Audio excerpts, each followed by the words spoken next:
இன்றைக்கி நம்ம பார்க்க போகிறது கொங்கு நாட்டு ஸ்டைல் மட்டன் குழம்பு. மசாலாலாம் நல்லா ஃப்ரெஷ்ஷாக அரைச்சி சூப்பராக கமகமன் வாசனையோட சூப்பரான ஒரு குழம்பு தான் ரெடி பண்ணோம். இது கூட நான் கொங்கு நாட்டு ஸ்டைல் மட்டன் சுக்காவும் ரெடி பண்ணியிருந்தேன்.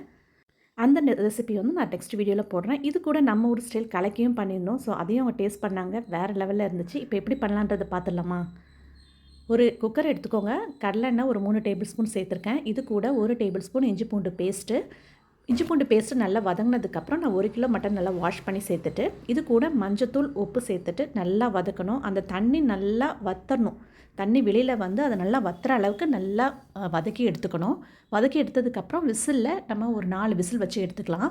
இப்போது வறுத்த அரைக்கிற மசாலா வந்து எல்லாமே ரெடி பண்ணிடலாம். இது கூட மிளகா, மல்லி, மிளகு, ஜீரகம், அதுக்கப்புறம் வந்து ஹோல் மசாலா, கரம் மசாலா எல்லாமே சேர்த்துட்டு நான் எல்லாமே அளவு வந்து நான் வந்து கேப்ஷனில் கொடுக்குறேன். அதை பார்த்து செக் பண்ணிக்கோங்க.